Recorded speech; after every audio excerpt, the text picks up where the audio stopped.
Hey, this is Ed Robertson, and this is the Mountain and Prairie Podcast, where I introduce you to some of the innovative and creative individuals who are shaping the future of the American West. I meet most of these people through my work in ranch brokerage and land conservation, or through my hobbies and interests that revolve around spending time up high in the mountains. My guests include ranchers, writers, entrepreneurs, conservationists, athletes, artists, adventurers, pretty much anyone who's doing important work and has an interesting story to tell.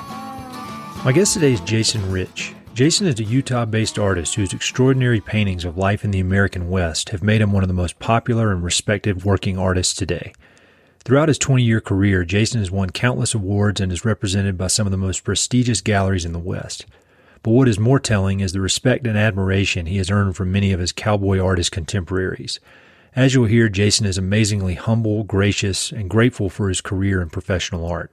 Growing up in Idaho, art has been a central part of Jason's life for as long as he can remember. He was formally educated as an artist, and immediately after graduate school, he committed himself fully to painting professionally. Thanks to his focus, work ethic, and the support of his wife, Jason was able to carve out a niche for himself in the competitive world of Western art. Now, 2 decades later, Jason's popularity continues to grow, which is partly a product of his constant drive to push outside his comfort zone and mature as an artist. Jason and I had a fun conversation. We dug deep into the many aspects of his life as an artist, family man, and admirer of the American West. We discussed his upbringing in Idaho and how he developed the confidence and skills to go directly from grad school to professional art. We chatted about his techniques for challenging himself as an artist and how his work has evolved over the last 2 decades. We also discussed his association with the prestigious Cowboy Artist of America and how spending time with other talented artists has positively influenced his work. We talk about mentors, favorite books, favorite artists, and much more, so be sure to check out the episode notes for a complete list of everything we discussed. Thanks again to Jason for taking the time to chat. Hope you enjoy. The first question I ask people when I'm doing these podcasts is when you meet somebody for the first time and they ask you that question, what do you do? How do you answer that? That's a great question. And I think it kind of changes depending on your time of life, right? But I guess if you're thinking specifically career, I love saying I'm an artist. It's a unique thing. It sparks conversation and people are curious and allows me to talk about it and share what I do with people. I recognize that it's a little unique, that way. But it's awesome. I love it. I love the lifestyle. I love the opportunities it's given my wife and I and our family to do some pretty unique things. And the people that we've met by being a part of the Western art world, it's just been incredible. We've loved the journey, loved the ride so far. So can you just give a kind of a quick overview of how you describe your art? Because it's amazingly unique and it's beautiful, and I'm not enough of an artist to really fully describe it well. So could you just kind of give an overview of your work? Yeah, sure. I mean, it's kind of a combination. And it changes too, but a combination of impressionistic realism, I would say.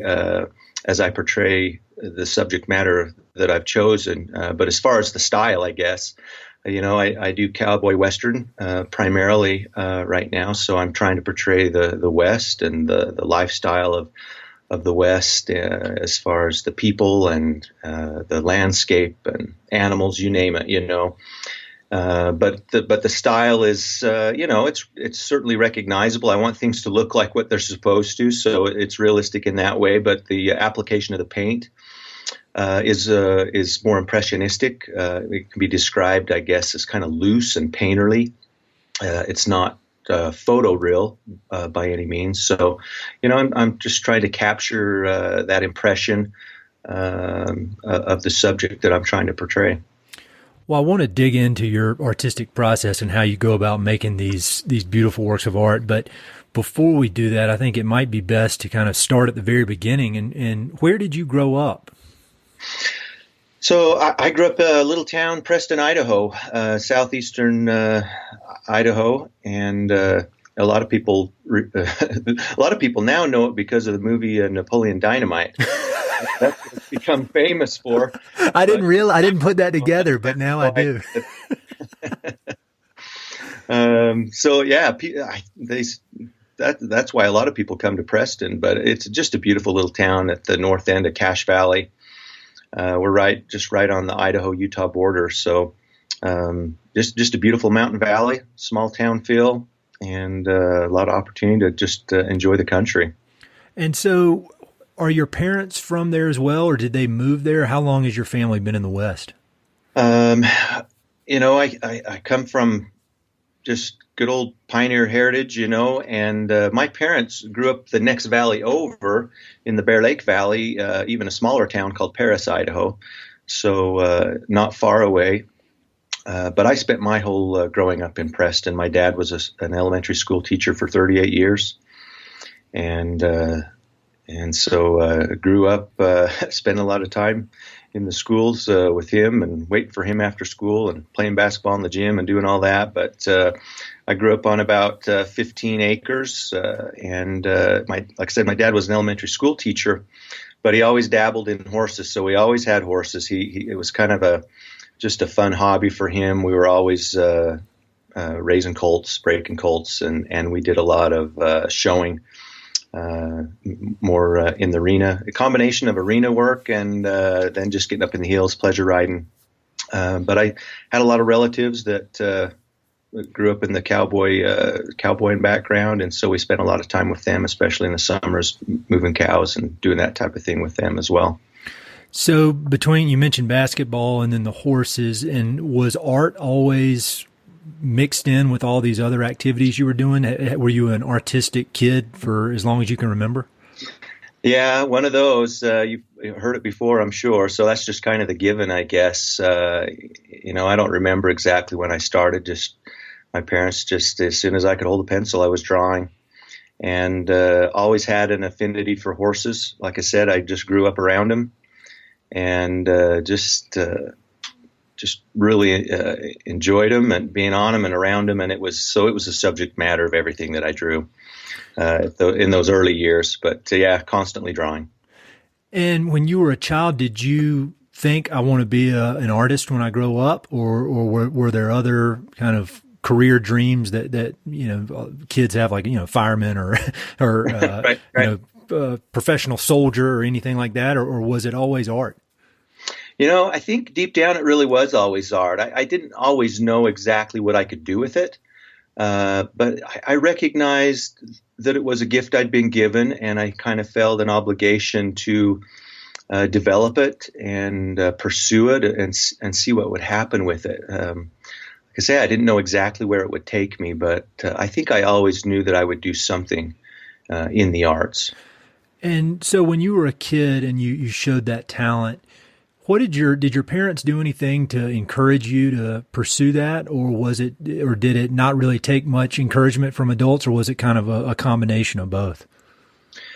It was a combination. I mean, I enjoyed it, obviously, and so it's just something that I was naturally inclined to do. So my parents encouraged me as best they could with the resources they had. I mean, there were some local art teachers that I took lessons from for a time here and there. But for the most part, I think my education came once I got in the school system, especially in the middle school, high school. I had a good art teacher that was very inspiring for me and motivational, and helped push me along there too. Have you stayed in touch with that art teacher over the years? Actually, he's passed away, but certainly while he was alive, yeah, he was a big influence on my life, and especially later on as I got into college. My first degree was art education. Oh, really? And a part of that was because of his influence in my life. I didn't realize that I could be doing what I'm doing now, and I thought, well, I'll be an art teacher. I want to do art, but I didn't really know what opportunities were out there for me. And so I pursued art education and actually ended up teaching back up in Preston for my student teaching / internship. And he had to take a year of medical leave, and so I filled in for him. Oh, cool. And taught that year and got a really good taste of what it was going to be like to be an art teacher. And I enjoy teaching. but I did feel I was missing the time doing art. You think you can do both, and I realized, it's really tough. You either really dedicate your time to those kids and teaching, and you do your art as you can, or you pursue your art and you're a crummy teacher, So, I kind of fought with that, and I had discussions with my teacher there, and he's like, if you really want to pursue your dream of being a painter and doing your art, he's like, just do it now. We were just living in a little basement apartment and didn't have a lot to lose. And he's like, it gets tougher later in life when the family comes along and you got a mortgage and all these obligations. It's tough to break away and pursue some of these dreams sometimes. And so he's like, give it a shot now and see what happens. And so that's what we decided to do. And so did you go back to Utah State for grad school? Is that correct? I did, yeah. I went back and got my master's.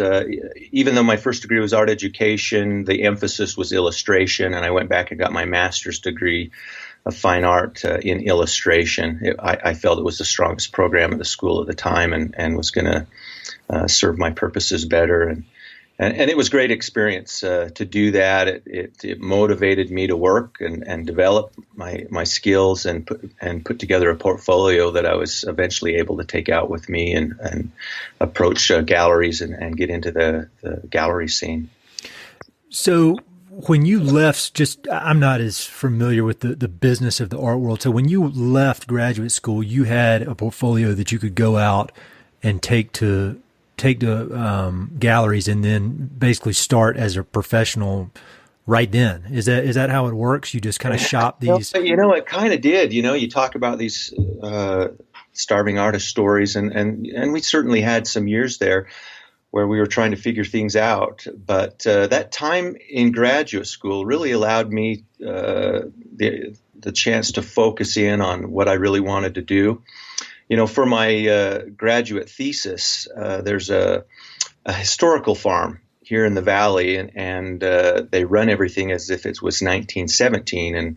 And like I said, with my pioneer background, and I have a lot of farming and ranching in my ancestry and heritage, it's always something. It's just part of me, And so I was really drawn to that. And so I did my whole thesis, my whole body of work for my thesis was centered around this historical farm.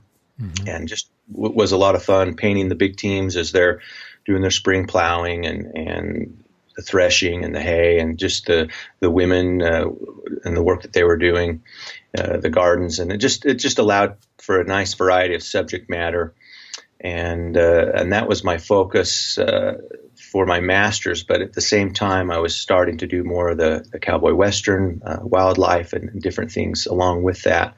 So by the time I graduated, I was pretty focused in what I wanted to do, and like I say, had a portfolio together and was able to approach some galleries. That's kind of how we did it back then. Took what we call the tear sheet, images of your paintings, or you could take slides in, for them to project and look at. And we headed up to Jackson, Wyoming first, to the art market there. A lot of great galleries and things going on, and approached some galleries. We were denied a few times, but finally found a gallery that said, yeah, let's give this a shot, and offered to take on some of my work and see what could happen with it. And it just kind of grew from there.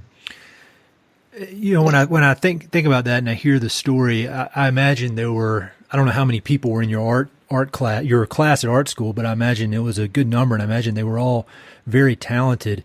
What mm-hmm. do you think it was that allowed you to make that jump directly from art school into the professional world? I mean, did you ever?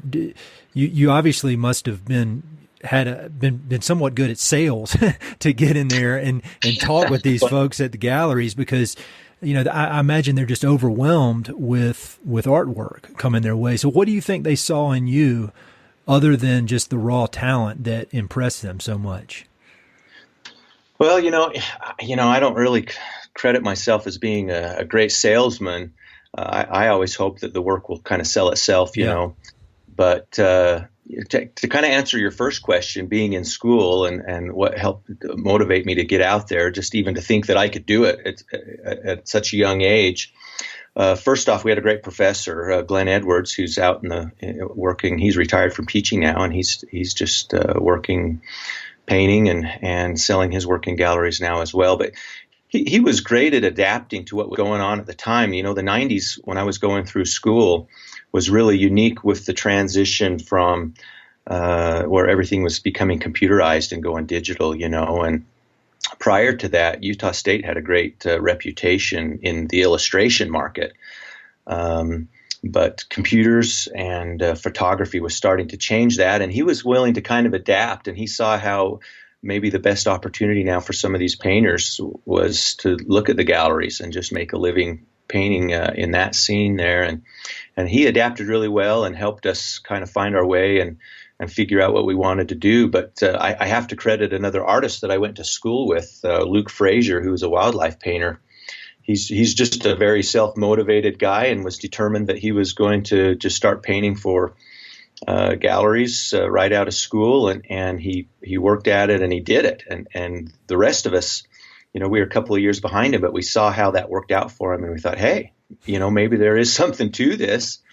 And hey, if Luke can do it, maybe I can do it, type of an attitude. And it's amazing the number of artists that are working full time now painting that came out of kind of that decade of the 90s when Glenn was teaching, and just kind of started a whole movement there. And there were a lot of great painters and artists that came out of Utah State at that time.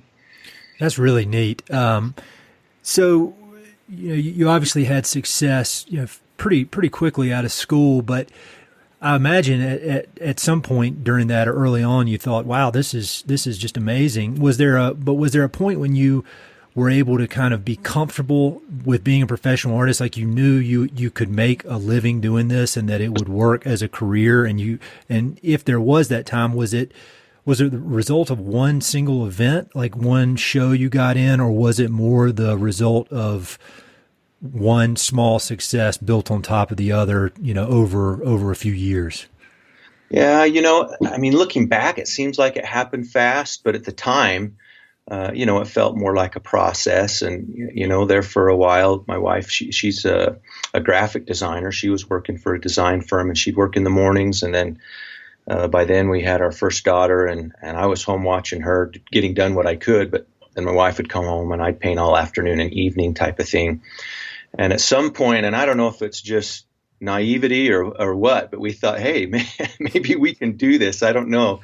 But she decided to quit and stay home and allow me more time to work. And by then, I had approached the gallery in Jackson, and we were moving a few things there, and approached a gallery in Park City. Actually, I think they called us and had seen a work that was going out and asked if they could come visit us. And like I said, we were in this little basement apartment below a law firm, and it was nothing special. And I remember here they are going to come from this gallery in Park City, and they want to come and see us and see my work. And we are scrambling, trying to decide how we were going to present the work and not look like a couple of students, Yeah. just getting started. And in the end, we decided, well, this is who we are. And so I guess if they can't accept that, and we're not a fit, then so be it. But they were so kind and generous. They came down in this basement apartment. She's in her furs, I remember, and the whole deal, and dressed really nice. And I just had my painting set out, leaning against the couch on the floor, and she came down and sat down cross-legged right in front of him and was looking at him really close. And they were great, and we developed a great relationship with them. And they took our work and really promoted it well, and allowed us to get a great thing going. But I know in 97, 98, there was a competition called Arts for the Parks. I don't know if you're familiar with that. I've heard of that. It was kind of home base was there in Jackson, Wyoming, and that's where they had the show out at the Jackson Lake Lodge. But it was kind of a big deal back then, and it was an opportunity for artists to use their art to portray different national parks throughout the country. And so there's a lot of different imagery from landscape to wildlife and figures, you name it, as you portray the different national parks from back east to the west, whatever their different regions that were covered. And we entered that for a couple of years and were accepted into it. But I think it was 97, the fall of 97, that we had the show, and we won that Arts for the Parks competition. And at the time, it was a $50,000 grand prize. Wow. And so for a couple of newly graduated students with a new daughter living in a basement. I mean, it was just like we'd hit the lottery. and so financially, it kind of gave us a boost to get a start, but it also just brought some great exposure and got our name out there a little bit. And in the art world, that's important to get that exposure and get some recognition that people kind of know who you are and where to find your work. And so that was a good boost for us then at the time. And we were able to get out of that basement apartment and start growing a little bit. And then from there, different opportunities come along, shows, and different museums, different galleries, and it's just kind of grown from there over the years. How old were you when you won that prize, $50,000? So I would have been 27. Oh, that's great. Yeah. Wow. That is like like winning the lottery, I would imagine. That's a really cool story. It was a huge surprise. Yeah. So in our conversation so far, and then in everything I read, one of the themes that seemed to stick out to me was your commitment to focus and hard work. Like you said, that you couldn't be a art teacher and a professional artist, and just this focus on, working hard and pushing yourself, pushing your artistic limits. Can you just talk a little bit about what your typical workday looks like? Do you, some of the artists that I've spoken with on the podcast approach it like they're punching a time clock, working at a factory. They show up every day, same time, get to work for 10 hours, punch out and leave. And then some wait for inspiration to hit them, and they may go on a tear for a few weeks and then not paint anything for a few weeks after that. And so where do you fall on that spectrum? I'm probably kind of somewhere in the middle, a combination.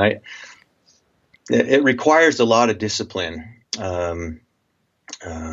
Working at home, running your own business, and especially as the artist, there's no one that can step in and fill your shoes if you want to take a day off. And if you're not working, then things aren't rolling. So it does require a certain amount of discipline. If you're going to make a living at it, you do have to treat it as a business on some level and figure that out. And so, I try and have a schedule as best I can. I think that's important to have some consistency there and figure out, and it varies from year to year, month to month, depending on what shows are coming up, what deadlines you have. There are times where you're spending more time in the studio as you're trying to meet a deadline, and you're working later and putting in more hours. And then sometimes when you finally get that work done and you can relax a little bit, maybe you take a day or two off here or don't put in quite as long hours as you were before. But so, there's some variation there, but as best I can, I get up in the morning and treat it like a job and get going and try and put in a certain amount of hours. I set goals for myself about, depending on, like I say, the shows or deadlines, commitments that I have about how much work I need to be producing to meet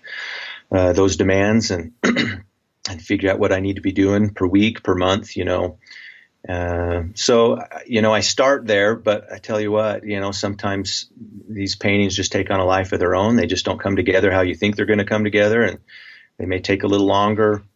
You got to adjust with that. And also just being at home and being close to family. My studio it's connected to the home, but is separate as possible. So I certainly it's private and I can have my space there. But when you're working at home, you can't help but get involved with what's going on, and kids are coming in and out and they got things going. So, your day can kind of get broken up a little bit that way.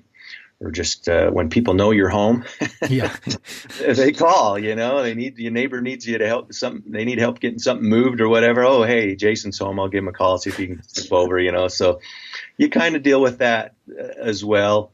And I don't mind that. I feel really fortunate to be able to be in a position to do those kind of things and be close to family and be able to pick up and go to a band orchestra recital or a soccer game or those type of things when I can. I just feel really fortunate that I have that flexibility.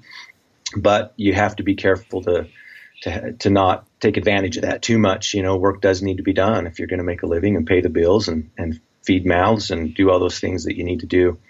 So it's just finding that balance that works for you. Yeah, that's great. And I read a few different articles that I read about you. You mentioned several times about your desire to continue to push yourself artistically and to kind of continue to expand yourself in that way. It's kind of along the same lines as this last question, but how do you go about doing that? I mean, do you have any specific techniques or things that you follow to kind of force yourself outside of your comfort zone? Because I would imagine, like in sports or something, if you have a coach, that's the coach's job, is to push you outside of that comfort zone. But if you're completely alone and you're doing something that's not quantitative, like in sports, if you're running, you just need to get faster. But in what you're doing, it's extremely hard to measure whether or not you're pushing yourself, I guess. So over the years, how have you figured out how to push yourself, and how do you, I don't know, for lack of a better word, measure that? Right. No, that's a great question. And it comes from a lot of different angles, I guess. One thing, I feel so fortunate to have a great friend as my wife, and she's also a business partner. And so, she can be a great motivator. She reminds me of, okay, you got this coming up, or we got to get this done and meet these commitments. And she keeps me on task, which is really helpful. And she's got a great eye for art and is a great critic. And so I lean on her a lot to help me keep up with things. But as far as just, personally trying to grow and as an artist, for me, I don't know, it seems to just come naturally, just not being content with what I see when I'm finished. Every painting, you have this idealized image in your head of what you want it to be, and you start piecing things together and working on it. And boy, very rarely does it just meet that vision that I have initially. And so just this discontent sometimes motivates you to keep working and growing. I remember talking to another artist one time and expressing my frustration a little bit, how I just haven't been happy with how things have been turning out, and it's not quite what I had envisioned, and he's like, actually, that's okay. He's like, that frustration, that discontent shows that you want to keep growing and improving. That if you get too content, then you can kind of stand still and your art doesn't improve, and you don't continue to develop yourself. And so I just keep putting myself out there and exposing myself to great art. I think it's important that you continue to research and study, get into the museums and see great art. And it's very motivating. My wife and I were in New York again last fall, and we're going through the Met and just looking at some of those paintings. And even though I'm at 47 years old, I've been painting for 20 plus years, you just realize what an infant you are as an artist, and how much growth there still is to attain. And it's on one side, you're like, oh man, it's kind of discouraging and yet motivational at the same time. So you take those experiences and you go home and you try new things, you experiment, and through that process, you find new techniques and new ways of applying the paint, or just telling a story that's different and new, and you continue to push yourself that way if you want to improve. When you're at museums or just looking back at the history of art, are there any specific artists that come to mind that are very influential to your work? Well, I tell you, that list just continues to grow, and especially, we were talking about technology there before we went on air, and just the ability to see things now with the internet and stuff. You just can do so much more research than we used to be able to, and so that list of artists continues to grow as I find new painters from history or even current living artists that are doing great work. But initially, like I said, in school, my background was in illustration, and so, man, I just really fell in love with those older turn of the century illustrators. Your Dean Cornwell and Pruitt Carter, Saul Tepper, Walter Everett, Harvey Dunn.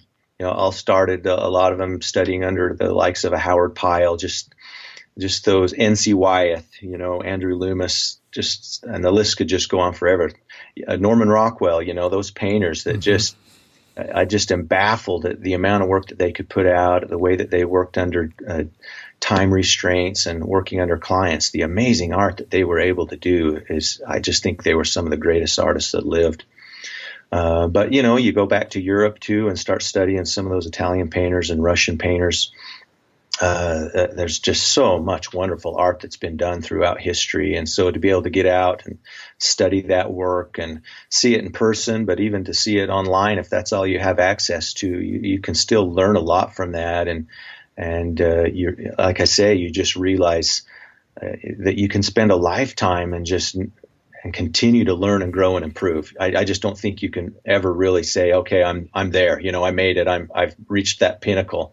It just isn't possible in a lifetime when you see the fantastic work that's out there. So it's really motivating to know that you can continue to just work at it and continue to grow and look ahead at the years to come. And you know, I'm hopeful that I can continue to do that, and that collectors and buyers see that in my work, and it keeps people excited about it in the years to come.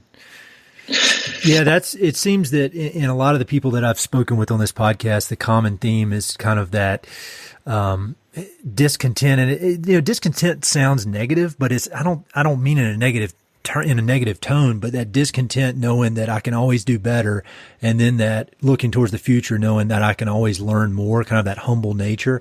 And I think if you can combine those two, that discontent with the humbleness, if you can get the proportions right on that, it leads to great things. At least that's what I've seen. It leads to being really teachable, and I think that's key to growing as an artist, to be able to work with with other artists currently out there. Even though I've been in going at it for a number of years now, I love, take a workshop here and there and study from somebody else. There's just so much to be learned and gained, and you can pick and choose little bits from different artists and different people that you study with that you can apply to your own work. Well, yeah, and then that leads into my next question. We were introduced by Teal Blake, who's just an unbelievably great guy, sure. And you guys are in the Cowboy Artists of America together. And so I was wondering if you could talk a little bit about that organization, kind of the background, because Teal and I did not discuss that when he was on the podcast, but talk about that, and then kind of what you get from being able to spend time and be associated with all these other very talented artists. Right. Yeah. So, the CA's been influential for me from the get-go. When I first started painting and started thinking about being an artist, and especially with the subject matter that I was going to choose to portray, then those Cowboy Artists of America, that group just jumps right out at you, right? They were the pinnacle of portraying that subject matter through fine art. And I've been following guys from that group for a lot of years. And they were my heroes, and I thought, how would it be to be able to rub shoulders with them and pick their brains a little bit and spend time with them. And so to have that opportunity now and be a part of that group, it's been awesome. And but what's been maybe the most pleasant surprise that I didn't necessarily think about before is just the friendships that you develop with these guys as well. I mean, they're wonderful artists. I love following their work. I love talking art with them and talking about their careers and things that they're working on. And I learn a lot from that. But to be able to call them, your friends and really spend time with them, just talking about life and families and things that are going on, it's just been a real joy to be a part of that. And so a lot of your work and, cowboy artists in general, you're depicting the past, and your work, what I think is very neat about it is you do a lot in the past, but then you also do a lot of modern day. Thinking about the past, how do you, what books or resources do you consult, or did you consult, I guess, early in your career to make sure that these paintings you're producing are historically accurate? Because there's a lot more to it than just coming up with something in your head. I mean, there's this historical aspect that has to be considered, because the people who admire these photos, a lot of them are history buffs, and I imagine they could be pretty quick to point out any inconsistencies. Have there been any particular books or other artists or photographers that have helped you to kind of increase your knowledge of the history of the West and then paint it as accurately as you do?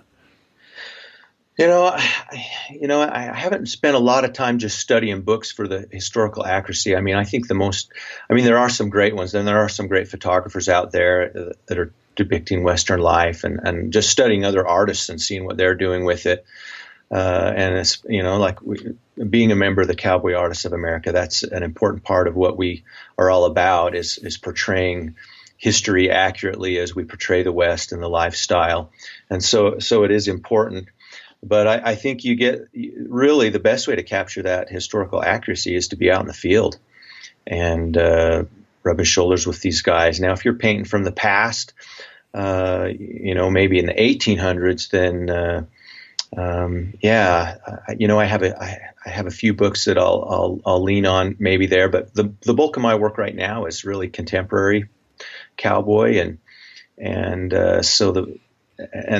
you can portray that. Some of the aspects of cowboying and that lifestyle out on the range hasn't changed a lot. It could range from the 50s to now almost, as far as when you get out there and you're just moving cows, and a lot of the gear and the way you do things is still really similar. Of course, there's been a lot of advancements in other ways, right? But as far as what I'm painting and trying to capture kind of that idealized moment, that romanticized moment of the cowboy out there in the land doing his thing, some of those things haven't changed a lot, which is wonderful. I love that aspect of it. So for me, I think it's talking to people that are living the life and being out there with them when they're doing the work. You see how it's done.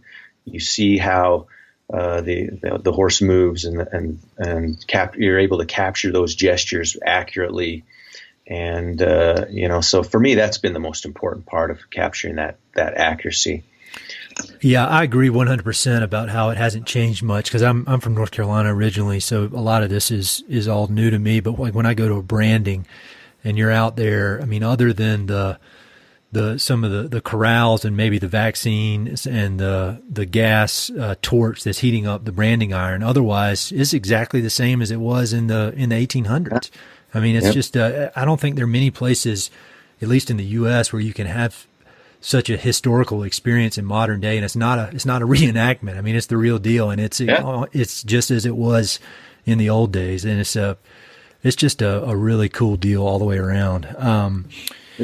Yeah, it really is a lot. And a lot of these ranches, they take a lot of pride in still doing it like they did back then. Even though you may have some conveniences that would make the work a little more efficient, there's times where they like doing it almost in honor of those to the past, and they just take a lot of pride in continuing those traditions as they've been handed down from generation to generation. So when you look back at your art, let's say 15 years ago, and then you look at your art today, what would be the biggest change in the art? That's one part of the question. The second part of the question would be, what would be the biggest change in your artistic process, if there has been? Good question. And sometimes you don't realize it till you run into a piece from 10 or 15 years ago, and you're like, oh, wow, Yeah. And hopefully you do see, that your work now is better. Sometimes it's not something that you're always consciously thinking of. I'm going to do this different today. Sometimes it just happens over time. It's just brush mileage on the canvas. Like anything that you do, the more you do it, the better. And if you continue to educate yourself and strive to improve, then the more you do it, you just naturally are going to get better at it. And hopefully that's the same with what I'm doing. So, a lot of times it isn't something, like I said, that I'm just consciously, okay, I need to do this differently. It's just continuing to do it. You're continuing to expose yourself to great art and implementing little things here and there. And then over time, you just get better at it. But just to give you a couple of examples of things that, I have thought over the years, and then I'm because hopefully your work is getting more and more refined. Mm-hmm. Maybe is just taking a closer look at how you handle edges, soft edges or hard edges here and there, or getting better control of value, and or maybe a big thing for me has been color. I've kind of been known as a colorist a little bit.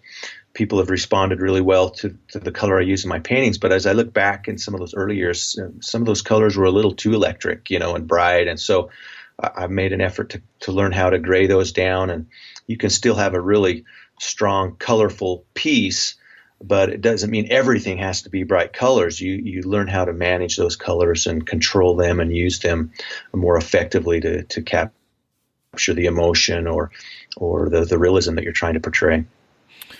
Yeah, that's a great answer. And it's always really interesting when you look at anybody's a creative person's portfolio and what they were doing at the beginning and then what they're doing now. And I think a lot of people will think, oh, well, they are just a very talented artist and they've always been great. But even musicians, you look at, like, say, Billy Joel. I was listening to something about Billy Joel the other day, and his first record that came out, and it was a podcast, and they played part of it, and it was just not anything like what today's Billy Joel sounds like. And I think it's always important to remember that it's a process, and it just takes time. I mean, decades to kind of become the full version of yourself as an artist. At least that's what I've observed from afar.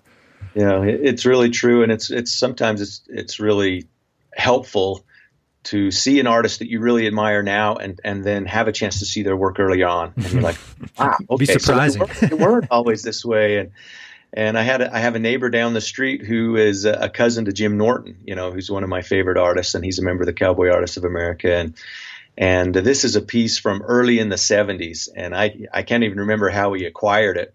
But he says, yeah, you need to come see this Jim Norton piece I have. And I went and had a look at it, and it was a nice piece, but compared to what he's doing now, it didn't compare. It wasn't even close. And he's even said, yeah, Jim, when he found out I had it, he's tried to take it back. He even offered to play it. He didn't want to have it even out there. He was embarrassed of it. And he's like, no way, I'm not giving it up. And he's held on to it all these years because he loves it, but still to see it and you're like, okay, maybe I can continue to grow and improve and someday get to where these guys are at. Yeah, it's kind of inspiring, if you are willing to put in the hard work and you can see stuff like that. I think it could be very inspiring to know, what I'm doing now is great, but if I just keep hammering away, keep going, it'll only get better. Yeah, exactly. That's really neat. So, professional art is obviously an extremely challenging business. If you just look at it strictly from a business standpoint, I think so many people would love to be a professional artist, just like they'd love to be an author or love to be a professional musician. But the reality is there are a lot of talented people, but there's also the business aspect. And we've touched on this a little bit. Right. But can you talk a little bit about maybe techniques or how you've made it as a professional artist? You touched on your wife as being very influential and helpful as a business partner. Can you talk a little bit about what she's done to help on the business side of things? Oh yeah. And you're right. That's probably been the most challenging part, and the part that you don't really think about when you decide to do this. You just love art and you love painting, and I'm going to be an artist. And then you realize, oh, wow, yeah, there's a whole business side to it, and paperwork and taxes and figuring out the best way to set up your business, to take advantage of those things. And so it's been a real learning process. And like I mentioned, I really couldn't do it without my wife. Whenever I talk about my art, it's us. It just has been a team effort from the get-go. And so I just feel so fortunate that she's been on board and been so supportive. And I'll be honest, she just makes my life really easy. I get up and I head to the studio and I paint.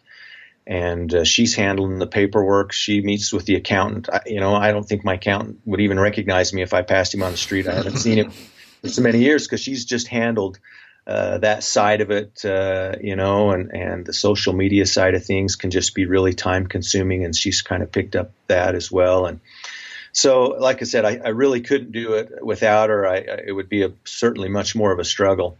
So I'm really grateful, and it's been fun for us to work on it together and kind of build this life together. As a couple, it really has been fun, and that's one reason we chose to try it in the beginning. We saw the opportunity that it could afford us raising a family time together and flexibility and whatnot. But on the flip side, it is a lot of work, and there's a lot to be learned about running the business. And the challenging part is it just continues to change so quickly. Back when we got started in the mid 90s, 95 is kind of when I decided to pursue art full time. I mean, it was just kind of a simpler process.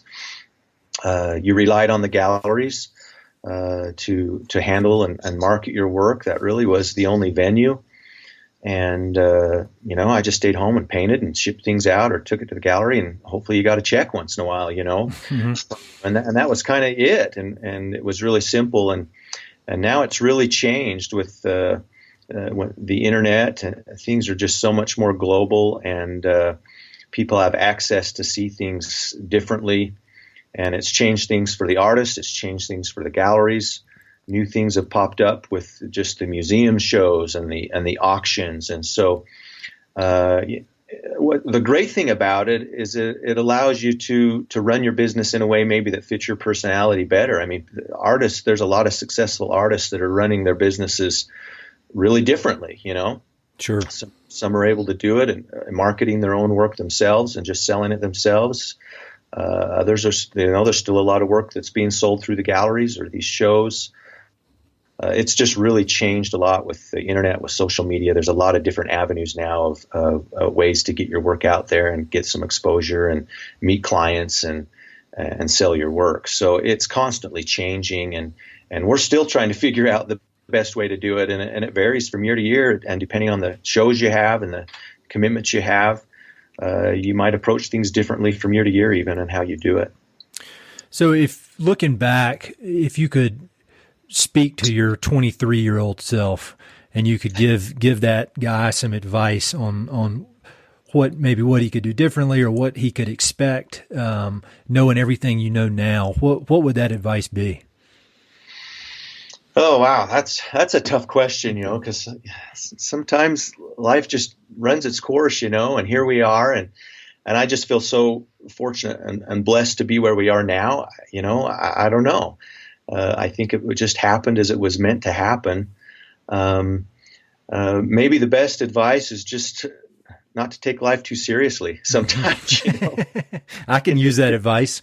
You just get so caught up into it. I guess the best advice maybe I would give myself is just to learn how to enjoy the journey. It's really easy to look past the present and you think, well, once we get here, then we'll be happier. We'll have made it, or you're always, and it's good to set goals, right, to continue to grow. But sometimes we can look past the present and miss out on a lot of the joy and the really neat experiences that are happening right now in your life by looking too far ahead in the future. So, and I know I've been guilty of that. You just get caught up in the worries and stresses of life, and you think, man, if we could just get here, or if this would just happen, then we'll be okay.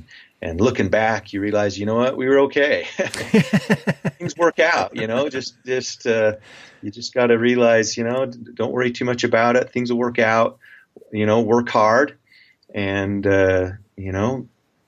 live your life the best you know how, and prioritize the things that are most important, and just keep after it, That's great advice. I need to follow all that better, especially the part about enjoying the present moment. Yeah. I'm working on it though. Well, I've got some quick questions that I've asked pretty much everybody I've had on the podcast, and I've really enjoyed comparing and contrasting those answers with everybody else. And we've gotten I've gotten personally some great book recommendations out of some of these questions. And so I'd like to run through these with you real quick, and then I'll let you get back to your day. But again, thank you so much for taking the time to chat. First question is, do you have any favorite books related to the American West, and any favorite books in general? Either one. Right. Oh, good question. Boy, I used to be a lot more of a reader than I am now. I mean, now my whole library is just art books, right? Yeah. I just love collecting art books, and there's not I don't know if I really have a favorite. Probably they'd go back to those old illustrators. I have some great older books that highlight some of those old illustrators, like a Dean Cornwell book, and I just love going back through that. So of course, with what I do, the art books are important to me and inspiring. But as I looked at this question, something that probably just really got me going and a love of the West. I'll bet by the end of ninth grade, I'd read every Louis L'Amour and most Max brand Westerns out there. And it just really instilled a love for the West and that romance that it portrays. And it served as a motivation to continue on and choosing the subject matter that I wanted to portray as an artist. I think you're the first person on this podcast. I think I've done like 45 of these things. You're the first person to mention Louis L'Amour, which I think is amazing.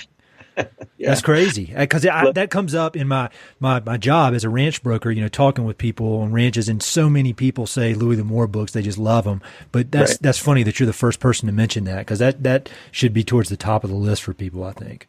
Yeah, you bet. Every once in a while, I'll still pull one out and go back just for reminiscing, Oh, yeah, definitely. Do you have any favorite films or documentaries? And they don't have to be about the West, just any in general.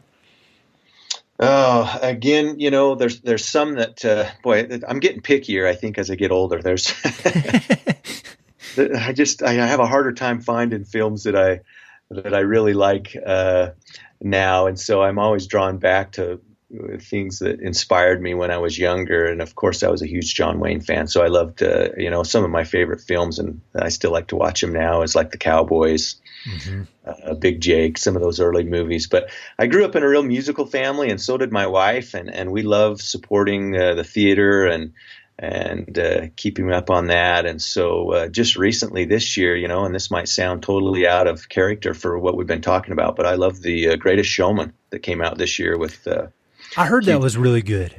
It was just a good, fun, entertaining movie. If you just want good, clean, fun entertainment, it was and just really beautifully done. The music's wonderful. So that was Hugh Jackman, right? About the Barnum. Yeah. Barnum, just Barnum specifically, and how he got started in his thing. So I don't know how historically accurate it is, and I didn't really care. I just enjoyed the movie. It was just a fun watch. Yeah, well, my parents actually mentioned that to me the other day and said that they had enjoyed it. And I read a book recently about Theodore Roosevelt and the natural history movement during that time frame, and Barnum played a big role in that whole the uprising of the focus on natural history in the U.S. And so, I'd love to see that. And I like Hugh Jackman; he's super cool. Yeah, you'd enjoy it. So you've always got an extremely full life between art and your family and spending time outdoors. Are there any other activities you enjoy doing that we haven't spoken about? I saw on your Instagram, it looks like you like riding road bikes. Is that correct? Yeah. And again, that might sound a little out of character for what I do, but, several years ago, I guess it would have been right around 2000. I was talking to a friend and just telling him, I'm getting kind of stuck in the studio. I need to find something to get me out and get some fresh air and just get moving a little bit, and he's like, you ought to just come borrow my bike. He was a big time biker. He's like, just come borrow my bike. It was a mountain bike then, and take it for a few weeks and give it a try and see what you think. And oh man, I just found that I really enjoyed being out on the country roads and just, getting that fresh air. And moving and getting the blood flowing. It was awesome. And so ever since then, we've bought mountain bikes and now into the road bikes. We build a home further out in the country where the bigger, and so we got road bikes so we could cover the ground a little bit faster. And so we enjoy doing that together. And I just go out on my own just to get moving and see the country and get some fresh air. We take our bikes with us when we go up, whenever we travel as best we can, go up to Jackson and bike through the Teton Park. And so it's something that's been fun for us to do together as a couple, but it's been really beneficial for me just to get out of the studio and get some air and get moving and refocus things. So I really enjoy doing that. I used to do a ton of road biking, and I love it because you can go out and you can spend a few hours. You cover a lot of ground. You're not beat up when you get back like you are running. And I actually used to live in Jackson, and I would do the loop from town out through kind of through the park and then back around, and there would be bison out running around. And those are some of my favorite memories road biking anywhere. It's just magical. Yeah, it is. That's probably one of our favorite places to bike is up through Teton Park. Yeah, it's awesome.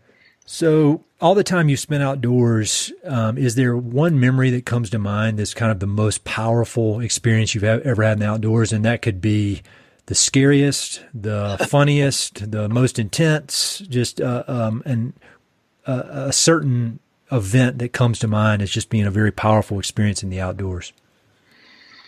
Oh boy, there's been quite a few. You know, there's just something about it's just kind of a spiritual experience sometimes, being that close to nature and close to God when you're outdoors, and so I love it. But I guess one that's pretty recent and fresh on the mind that was really special for the two of us. We just celebrated our 25th anniversary and decided to go on a little trip, and so we went to Greece and spent some time out on the islands there. And boy, we just had some amazing experiences being out on some hikes, watching the sun go down over the ocean there on some of these islands. That was just unbelievable.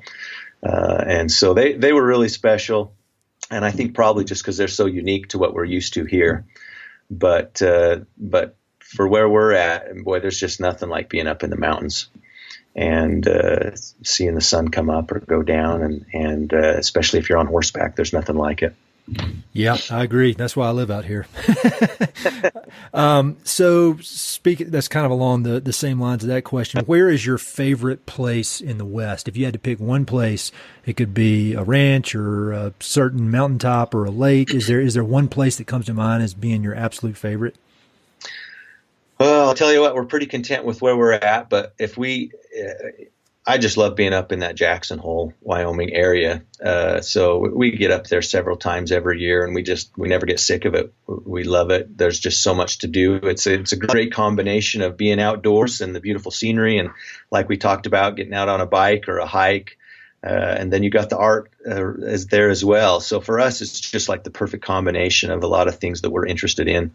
And we love getting on the water as well, and there's just so much to do that we just really enjoy our time up there. If I had to pick a place, that's probably my favorite. Yeah, it's hard to beat. I mean, really, if you love anything about the West, whether it's the hunting, fishing, mountain climbing, kayaking, I mean, you can do it all right there. I remember one time I came home from work and there was a moose standing in my front yard in Jackson, and I was thinking, yeah, this is the West. So final of these kind of quick questions, and it's a difficult one, but it has led to some pretty interesting answers. What is the best piece of advice you've ever received? Oh, wow. Yeah, that's a tough one. I've known a lot of amazing people, and just even in my family, I know I've received a lot of great advice. But someone I really admire is a man, Gordon B. Hinckley, and I'm kind of a simple guy, so this really resonated with me. Just the simple message, but how powerful it is. And I just remember him saying once, "Get on your knees and pray, then get on your feet and go to work." You know, That's good. And I've just tried to kind of live my life by that motto, and it served me well. And that combination. It's just the key to a lot of being happy and being successful in a lot of things. So I try and apply that every day, and it seems, like I say, to serve me well and get me through. So if you could make a request of the people who are listening to this podcast, and it could either be a request or it could be offer some words of wisdom or some advice that you've kind of gathered over your life, and the people who listen to this podcast, they just love the American West in one way or the other, and whether it's through art or through conservation or ranching or outdoor sports, wide variety, but they all love the West in one way or the other. Is there any words of wisdom you'd like to impart to them as we kind of finish up here? Oh, wow. Well, I don't know. You said it. I just get out and enjoy it, be a part of it. It's hard to really understand it or appreciate it if you don't get out and see it and be a part of it. So come and experience it and respect it at the same time for what it is and what it represents. It's important that we respect it so that we can enjoy it for years to come, and for future generations can enjoy it as we do. So, when you just talk about the West in general, that involves a lot of different things. And that's the awesome thing about the West is there is so much you can do to cater to your own interests. So just come out and enjoy it and respect it. I agree 100%. So how can people connect with you online and find out more about your work? Yeah, sure. So the website, Jason Rich Studios, just a good representation of what I do and work for sale and biography. If you just want to learn about me personally and our family and the work, see the work that I'm doing, then that's a great place to go. I'm also on Instagram, Jason Rich, if I remember, Jason Rich _art, and Facebook, Jason Rich Cowboy Artist. So we're trying our best. It's not my forte by any means, but we're trying our best to get out there and keep up with technology and have a presence on social media and do what we can so people can find us and find out about our work. Yeah, well, I'll have links to everything on the webpage so people can quickly find it. But thank you so much for doing this. This was really, really fun, and I've really enjoyed it. It's been my pleasure, Ed. I appreciate you inviting me on the podcast. Hey, it's Ed again. Thanks so much for listening to the podcast, and thanks for listening to that particular episode. I hope you enjoyed it. Before you go, I've got 3 quick things. Number 1, if you like the podcast, please do me a huge favor. Either pass it along to a friend who may be interested, share it on your social media, or go to iTunes and give it a 5-star review. All those things would mean a lot to me, and they would really help to spread the word about the podcast.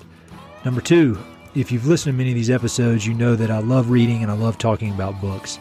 Every other month, I send out a quick email with a few books that I've recently read and highly recommend. The subjects are varied, but they're pretty much all nonfiction with an emphasis on history, biographies, adventure narratives, and topics related to the American West. There are no sales pitches for ranches, no spam, no other kind of nonsense, just books. So if you'd like to sign up for the list, head to Mountain and Prairie /reading, or just go to Mountain and Prairie and there's a massive tab at the top that says book recommendations. Click on it. There are a ton of good books that I've read. Some of the old email lists are on there. You can go crazy. There are a lot of books. And finally, if you know anyone I should interview for the podcast, please don't hesitate to reach out and let me know. All my contact info is at mountainandprairie.com, and I'm on all the social media stuff, Facebook, Twitter, Instagram, blah, blah, blah. So feel free to reach out. I'd love to have some recommendations and suggestions of interesting people I should meet. All right, that's it. Thanks for listening. Talk to you soon.